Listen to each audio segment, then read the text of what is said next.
ఈరోజు మా మనమరాలి పుట్టెంటికలు తీయడానికి వచ్చాము ఆ ఏడుకొండలవాడి సన్నిధిలో. చాలా సంతోషం. ఏడుకొండలవాడి ఆశీస్సులతోని మేమంతా కూడా ఈ స్థాయికి ఎదిగాం. మరి ప్రధానంగా తెలంగాణ రాష్ట్రం సర్వతోముఖ అభివృద్ధి చెందాలని రేవంత్ రెడ్డి గారి నాయకత్వంలో ఇంకా ఆ రాష్ట్రం అన్ని రంగాల్లో అభివృద్ధి చెందాలని ఏడుకొండలవాడిని కోరుకోవడం జరిగింది. తప్పకుండా ఏడుకొండలవాడి యొక్క సంపూర్ణమైనటువంటి ఆశీర్వాదం తెలంగాణ ప్రజల మీద, ఆంధ్ర ప్రజల మీద, ఉమ్మడి రాష్ట్రంలో ఉన్నటువంటి ప్రజలందరి మీద కూడా ఆశీర్వదించాలని ఆ భగవంతుని హైడ్రా విషయంలో ముఖ్యమంత్రి గారి ఆలోచన ఒకటే ఉండే. ఏవైతే చెరువులు అన్యాక్రాంతమయ్యాయో ఎఫ్టీఎల్ ప్రాంతంలో ఉన్నటువంటి ఆ ప్రాంతాలన్నీ కూడా మరి కబ్జాకు గురైనాయి కాబట్టి హైడ్రా అనేది తీసుకొచ్చారు.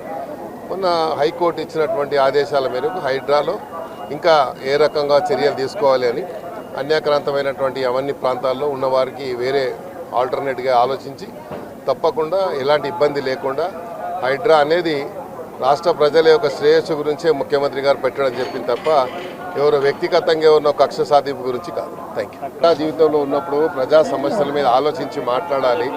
గాంధీ గారు ఒక ఆంధ్ర ఎమ్మెల్యే అని ఎప్పుడైతే విభజన జరిగిపోయిన తర్వాత ఆయన 3 పర్యాయాలు ఎమ్మెల్యే గెలిచిన వ్యక్తిని పట్టుకొని ఇలాంటి మాటలు మాట్లాడము వాళ్ళకే చెల్లింది. కాబట్టి ప్రజలు తప్పకుండా సరైన గుణపాఠం చెప్తారు. ఆంధ్ర తెలంగాణ అన్నటువంటి ఒక విభేదాలు ఇంకా మనము పుట్టించి అక్కడ ఉన్నటువంటి వాళ్ళందరినీ ఒక భయాందోళనకు గురి చేసేటువంటి కుట్ర జరుగుతుందో దాని మీద తప్పకుండా ప్రభుత్వం చర్య తీసుకుంటారు. చెప్తారు. కార్పొరేషన్లో ప్రజలు తప్పకుండా జవాబు చెప్తారు బీఆర్ఎస్ పార్టీకి. అదేవిధంగా వాళ్ళు చేసినటువంటి అరాచకాలు, వారు సృష్టించిన దోసుకున్నటువంటి అన్నీ కూడా తెలంగాణ ప్రజల ముందు, హైదరాబాద్ ప్రజల ముందు పెడతారు.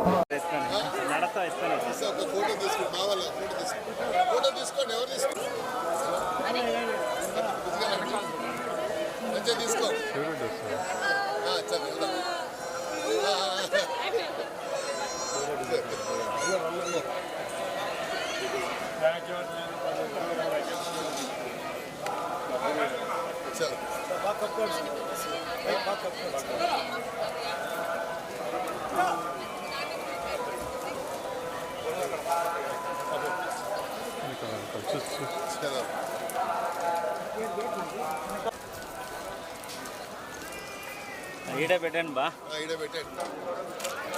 సార్ నడుస్తా వచ్చేయండి సార్, కొంచెం విజువల్ కానీ తీసుకోండి పెడతారు కానీ మాకు విజువల్ కావాలి, తీసుకోండి బా.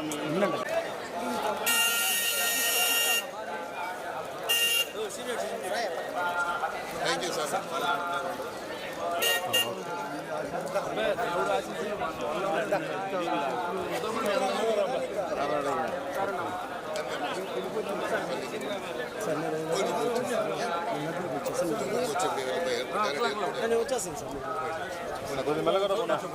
మెల్లిగా